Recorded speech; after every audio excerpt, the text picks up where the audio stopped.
Chiefs Kingdom, we've got official word from the league office today. The NFL just hit the Bills with a combined $53,871 in fines from the Chiefs-Bills showdown. 4 separate infractions, one very clear message from the league. Let's break down who got fined, why it matters, and what it means for Kansas City the next time these teams collide.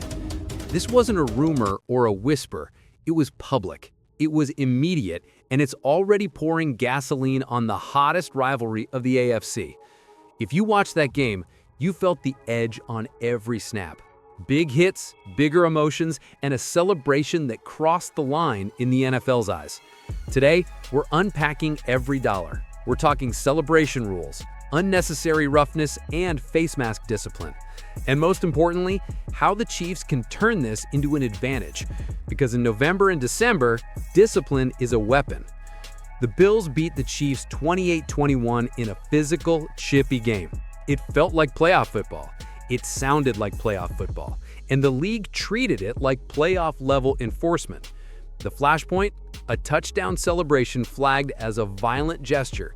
That triggered fines for Josh Allen and wideout Elijah Moore. Allen was docked $14,491, Moore hit with $13,888. But that wasn't all. 2 more bills came due in the trenches. Corner Christian Benford received $14,714 for unnecessary roughness and use of the helmet. Running back Ty Johnson was fined $10,778 for a face mask. Add it up and you get that precise $53,871 total. Every dollar points to the league's current emphasis. Celebrate smart, avoid dangerous contact, and keep the post whistle clean. That's the standard. Here's what matters for Kansas City. These fines were attached to Buffalo players. KC didn't show up on this particular list. That shapes the narrative going forward. This rivalry has seen discipline headlines before. Flags, taunts, and violent gesture interpretations have all popped up in Bills-Chiefs moments. The NFL wants energy, not escalation, and fines are how they draw the line without throwing more flags on Sunday. So what do fines really change for the Chiefs? They don't rewrite the box score, they don't replay the fourth quarter, but they absolutely set the tone for the rematch. First, microscope pressure lands on Buffalo's key players. Repeat offenses bring harsher penalties. That changes behavior in high-leverage moments. Hesitation helps the defense. Second, it validates what Steve Spagnuolo preaches every week. Play violent within the rules. Finish the play, then hand the ball to the ref. Let your hits echo, not your penalties. Third, momentum control. Celebrations are emotional accelerants. If Bills players dial back the post-play antics, that's fewer spark moments on the road. Arrowhead feeds on swings, and discipline keeps the swings in KC's favor.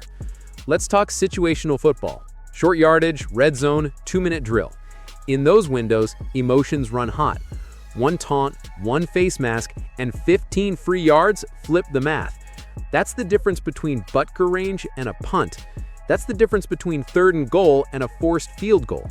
That's the difference between a crowd roar and a crowd groan. Discipline is field position, and field position is points. Now zoom in on leadership. Mahomes and Kelsey set the emotional thermostat. When they stay composed, the roster mirrors it. That's been KC's championship formula in tight games. And yes, there's playoff chess here. Seeding battles are razor thin. One December drive shaped by discipline can shift a January venue.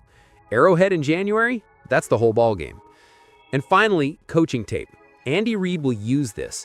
The message is simple. Swagger, not sloppiness. Play with edge, not 15s. The celebration fine drew instant debate. Some fans call it passion, others call it a clear violation. But the league drew a hard line. Chiefs fans zeroed in on consistency. If a gesture's on the banned list, it's gonna cost you. If a face mask is obvious, you're paying the tax, and the tax just got itemized. Media coverage focused on the exact dollar amounts. $14,914 here, $13,888 there, plus the roughness and face mask. Clean numbers for clean narratives, and those numbers stick to the Buffalo locker room wall. How will the Bills respond? Publicly, we'll be smarter. Privately, coaches stress celebrate together, not at someone, because wallets don't like repeat charges. How about the Kingdom? Chiefs fans want urgency without chaos. Attack mode on offense, hunting on defense.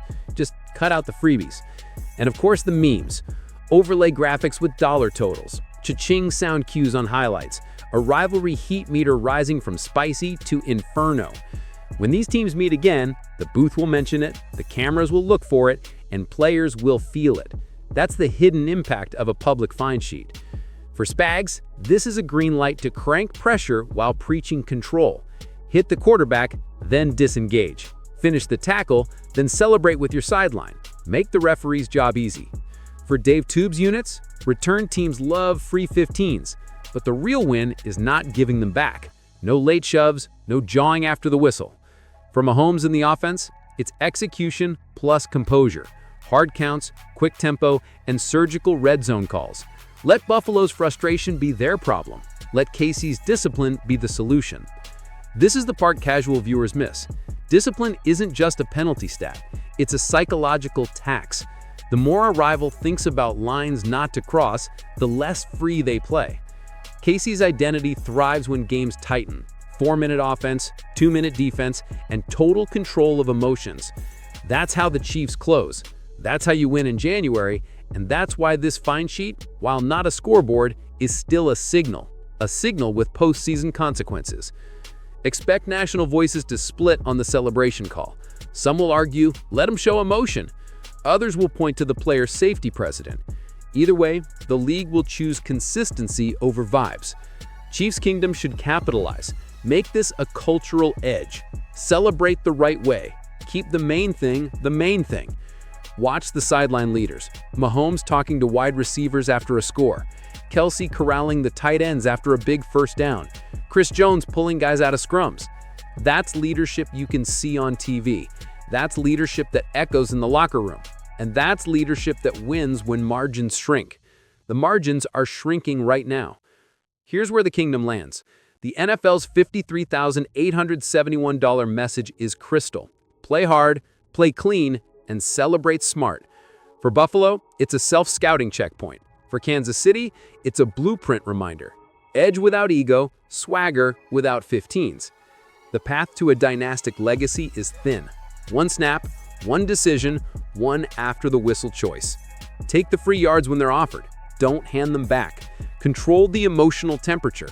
And finish smarter than the other sideline. If this rivalry runs through January, every inch matters. Every inch is easier when your opponent is thinking about fines, not first downs. That's KC's advantage. That's the standard at Arrowhead. We'll track any appeals or adjustments from the league. We'll keep you updated on how these enforcement trends show up in other games too, because consistency across the league matters, and the Chiefs are chasing excellence, not excuses. If you're new here, welcome to Kansas City Chiefs Today. Daily breaking news, rumors, recaps, and real fan talk. We ride together, win or win. Hit subscribe and help the push to 5,000 subs. Turn on notifications so you never miss a drop. Tell us what you saw in the Chiefs-Bills game. Was the league right or over the top? Drop your takes in the comments and join the road to 5,000 subs here on Kansas City Chiefs Today.